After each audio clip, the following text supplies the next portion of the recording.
Good morning, YouTube. So per the request of a viewer, I looked into my volume settings and let's see if this helps. I appreciate the feedback as this channel grows. So I wanted to read two pieces I wrote last night and this morning. And I want to preface this video by stating that this channel is more than unlikely being shadow banned by YouTube. So just putting that out there for folks. There's a lot of obstacles for a young channel to build a cabin on the prairie and already. And the prairie itself being filled with barbed wire and landmines is not helping, but so is life and the duplicitous nature of corporations that have to put on a mask to hide perhaps the truth of the feelings and convictions of the members of that corporation. The things that you sacrifice and bury deep down in order to, quote, belong is not to be underestimated. And that's just a fact of life. That's the compromise of having a job, and at least in the sense of how employee and employer psychological frameworks are structured these days. The future may evolve something very different.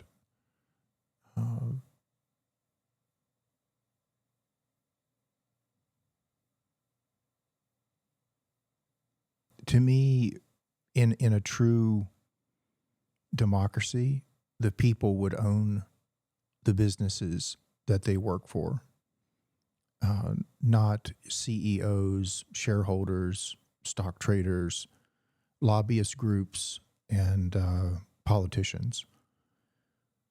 So there's a lot of pathological firewalls to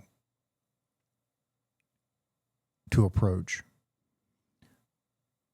And we'll see. We'll see what happens.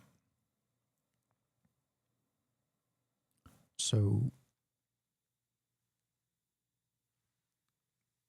here's the first one that I wrote. Wanted to share. Let me get myself situated here because I've got a desk lamp and a bodacious mic boom to dance around here a little bit here. So to give you a little background where this was inspired,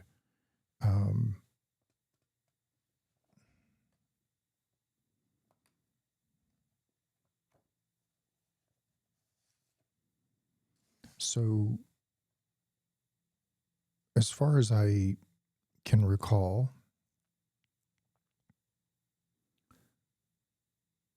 this was mainly focused on MAGA and Trump,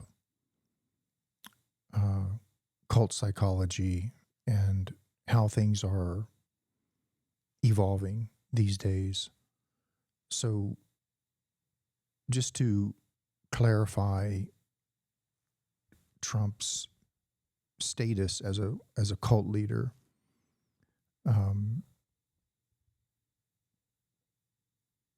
it's not so much that he's enough of an egoist to create a cult unto himself. That's not what happened with Trump. Ultimately, he was initiated by and a base of support who voted him in his first term and did again in his second. This is a very different kind of evolution than your normal day-to-day. If you could use the word normal, I'm using it very lightly here. Your day-to-day cult leader, who does the marketing, them or him or herself. So here's the piece I wrote. Trump was an Epstein-class cult member before he became a de facto cult member. Cult leader, that is. Let me read that again. It's early in the morning, so bear with me here. Trump was an Epstein-class cult member before he became a de facto cult leader. Not that he has leadership skills. He is a vacuous psyche, a sponge of sorts, a passenger for tourists to wave at, not a driver waving back. Taking in others' shadows cast and others' shadows needing a place to stay, so to weather the storm of any probable self-introspections that may arise in being lonely at the top. His cult connections are misery loves company, unions by forced need of attention and acceptance. Never mind that which is being accepted is dysfunctional, psychotic, sociopathic, and dangerous to the general well-being of everything its radioactive fumes permeate. Trump is devoid of character discernment and only keen on noticing those who are noticing him, so to be noticed noticing him. Those who are, by default setting, gullible to his being the king of gullible, aka the blind leading the blind. The level of ironclad hidden desperation for attention is palpable. He has learned to hide it behind multitudes of layers via acting, lying, exaggerations, denial, and all-around general self-sabotage in lying one way and coping another. This translates into his impossibility to give attention without a quid pro quo, knowing that he is immediately getting back more in return and on his terms, which is the platinum level of self-sabotage. Manipulative self-petting, congratulating others so to be congratulated for congratulating, and enabling the worst in others. It is not unlike two vampires sucking on one another and eternally wondering why their blood bank volume counts / hunger pangs never change. A hell-bound pact and package, pre-cardboard and prehistoric. That this entity has been elected president of a continent of Earth twice is an ominous situational omen, in my opinion. It bears down on a bad dream. None who are paid to learn learned. So now it's being force-fed to the extreme via a nightmare, many levels above a bad dream, aided by Israel. So to underscore the point, a nation-state that has no problem digging its own grave since it's lived in a cemetery going on 78 years now.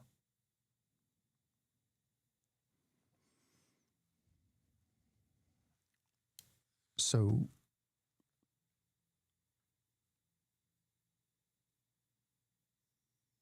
I know for a fact, as far as facts go, statistically, and the lifespan of these reactions are very short for the most part.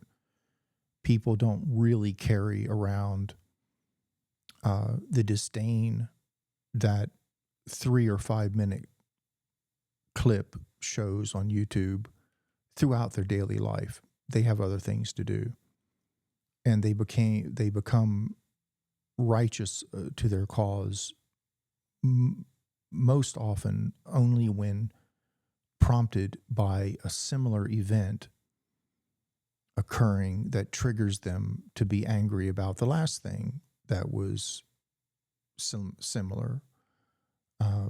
So it's like a reoccurring situation, and but not a constant meditation in getting upset over activists and people who support what is right and good. Deeper under that layer of obstinance and outrage, there's an irrationality. So people will say Israel had the right to defend itself. Well, not in creating a disproportionate response in turning Gaza into the world's largest open-air mausoleum and wiping off the face of the earth entire bloodlines, family histories, tens of thousands of children, 300 plus journalists, aid workers, ambulance drivers, targeted and proven they were targeted.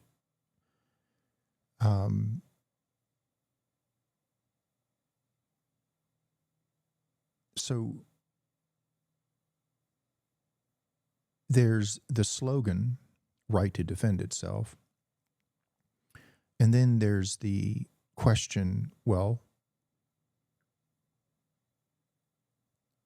does it have the right to use that slogan to back up an action that is not merely defending oneself, that has nothing to do with defending oneself, and more to do with their inability to be humane, reasonable, fair, and democratic?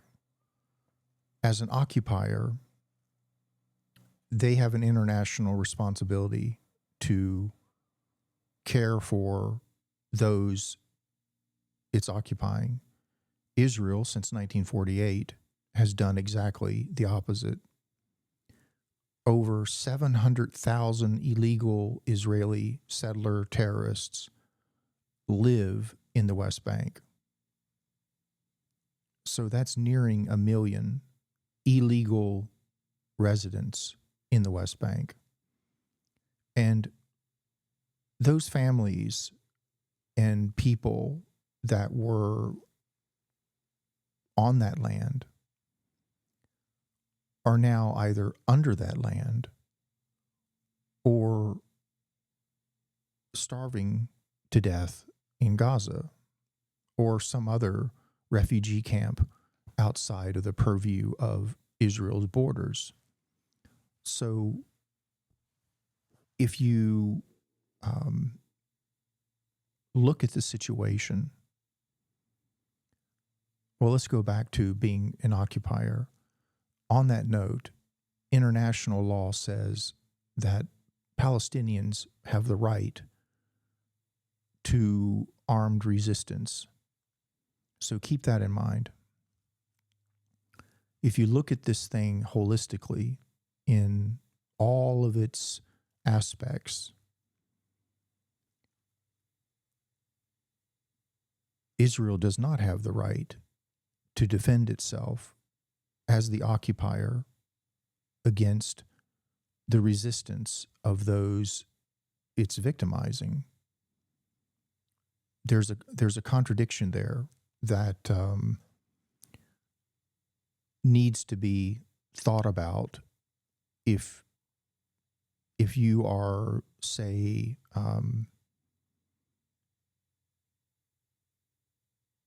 irate about activists.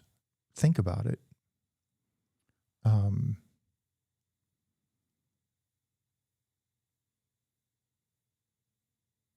I mean, does it truly make sense? Are you in a truly old school righteous position where you can back up your emotional claims with reason, compassion, courage, and dignity? Imagine for a moment if all the movie stars and sports heroes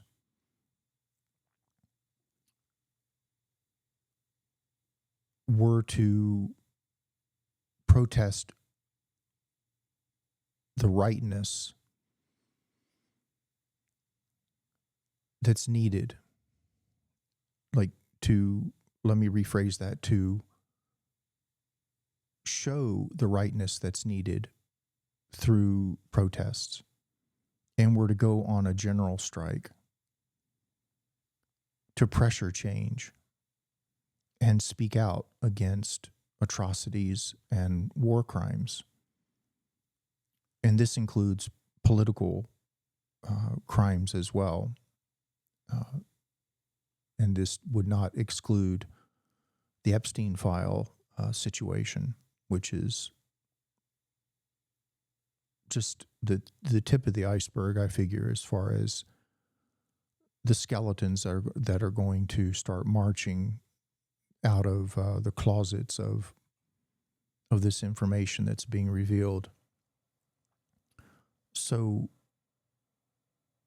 what I want to do with this channel is model integrating concern for humanity and a critique of a pathological status quo that has habitually been a comfortable can to kick down the road with very little resistance by the citizens who are actually the ones who have the power.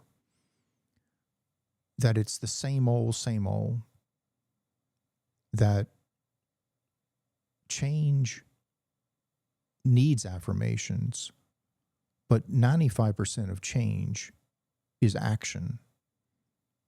Being educated, learning about political jargon or political language, being well-spoken, being able to present yourself and know what you're talking about, studying political theory, etc., etc.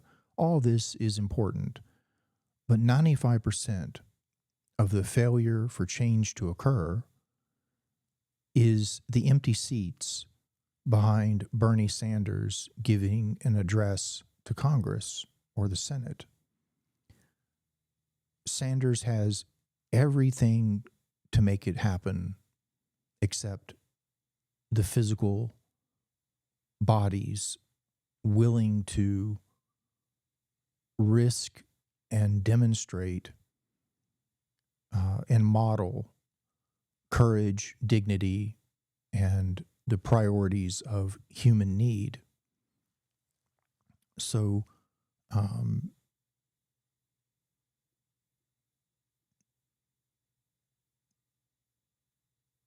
it's a conundrum that will most likely not be a choice that people make leisurely to take these risks. It's going to be forced upon them by some event that takes away those niceties and those comforts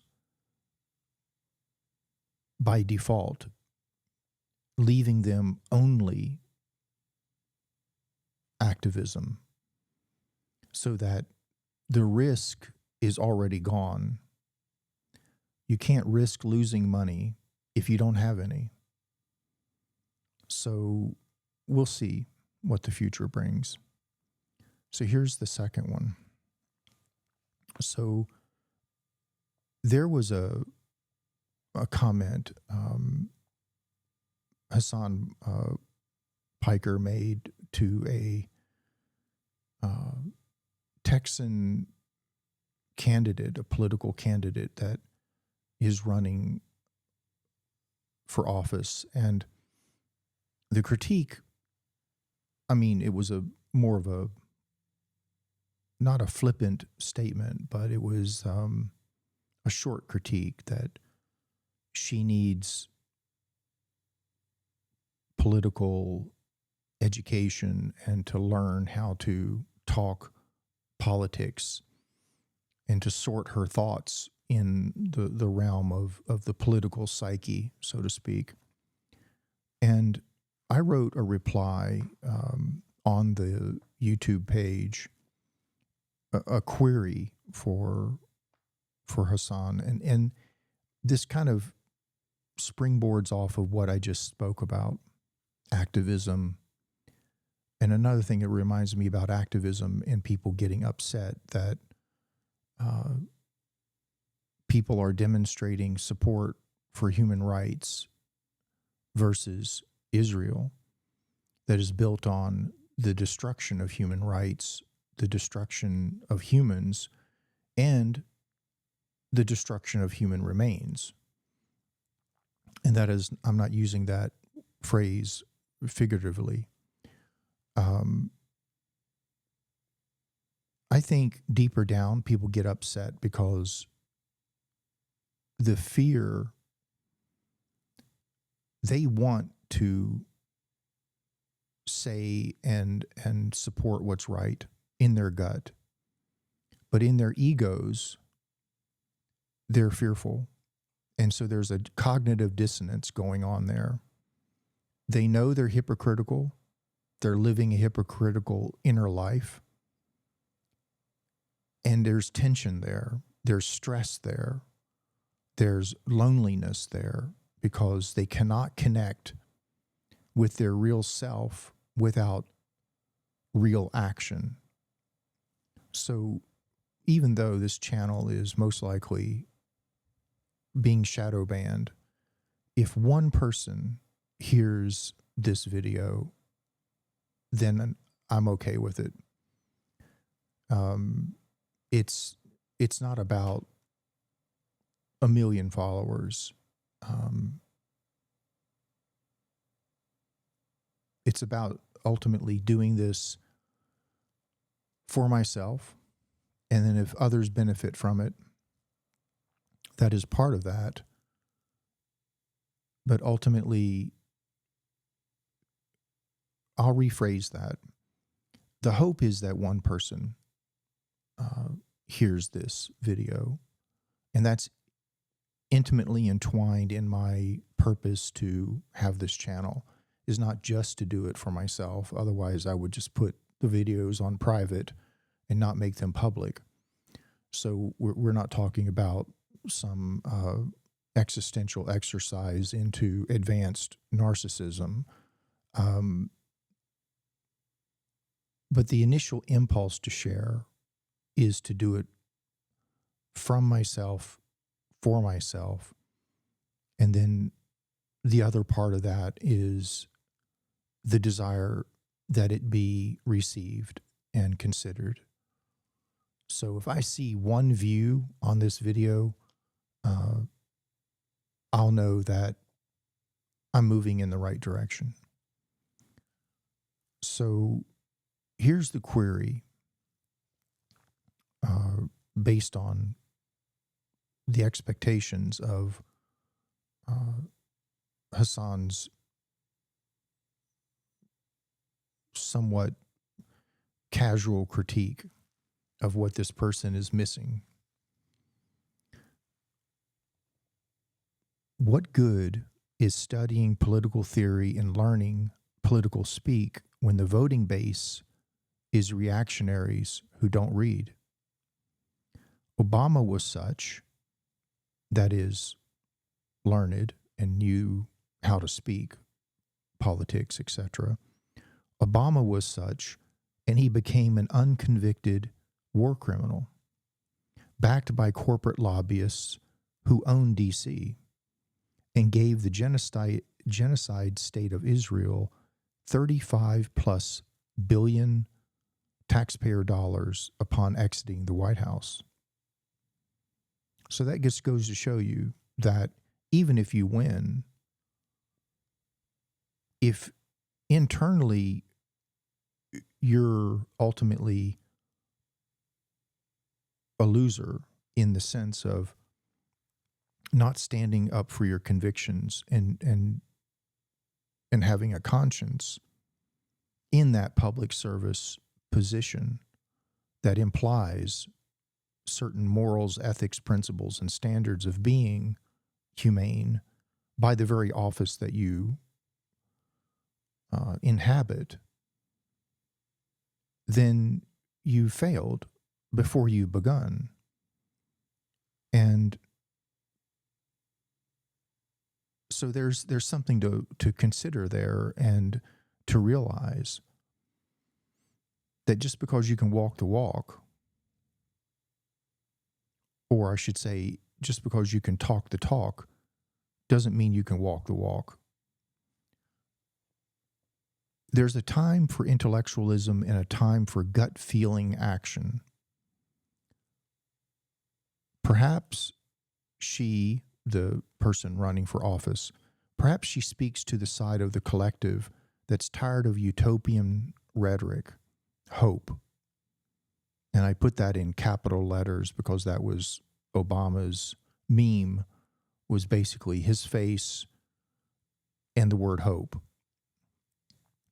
Never mind the children in Afghanistan that were bombed by drones via his signature. Perhaps she speaks to the side of the collective that's tired of utopian rhetoric, hope, that makes all the sense in the world to the educated political romantic, but gets nothing done in the realm of actual change. Humans are visceral learners first and foremost. The top 1% understand this, and viscerally has the 99% by the proverbial sack of nuts. Do you really think that a Stoic, Kantian, Socratic discussion is going to unwind the USA's pathological capitalist cancer tumor into a straight line of accountability, wealth distribution, and free health care for all? Think again, but with feeling being first, and you'll get closer to what actually brings change out of its historical cave-dwelling environment, i.e., bodies in action doing what inspirational words allude to, but are too fearful and self-interested to make the sacrifice away from the status quo. Take Bernie. Nearly every presentation inside a congressional chamber I've seen him do was backdropped by empty seats. There's your answer. When there's no actual physical enforcement of right ideas and right action, like the ICC and the ICJ, who cannot simply send an army to arrest Netanyahu, Biden, Kirby, Blinken, Miller, and the like, if they could, things would be very different. Words are stronger than swords.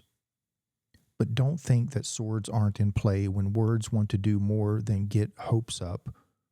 And then, when in office nothing happens outside a corporate slow drip tokenism demonstration of a little bit here and a little bit there. To keep folks culled to the serfdom they know better than what they need and want. So you have ultimately you have a stasis existence, which America has been in for most of its history, outside of when it was being built and very new, like maybe the first 75 or 100 years. But once all that was established, everything was in place, rinse and repeat button was pushed, and you have this stasis of check, like a stalemate in chess, where you're playing the game until you can't. And then there's no winner or loser, so to speak. You're simply playing the game with no concessions or results in mind. So it's like a limbo existence. And if you look at the patterns of American politicians and just the way things happen in America, you have ultimately the same patterns of promises, small changes, just as tokenism to keep people relatively hopeful, and yet the underbelly of that system has not changed since the early 1700s. Corporations, stock market, shareholders, wealth distribution, systemic racism. The ruling class I'm speaking about, I'm not talking about like villages of people, states, counties, cities, things like this. This is different, but I'm speaking about the Anglo-Saxon mental health crisis, the Christian evangelical and Zionist movement, the Epstein class, this whole gamut of psychosis has been around since the inception of the United States. So there's something deeper in the core of how things work that needs touching upon and needs coaxing out, because that's the instigator of so much that needs to be changed ultimately. And to the reactionaries and people who get angry at activists and people speaking out, check yourselves. Make sure that you're simply not being flippantly envious that someone is modeling what you need, your own version of.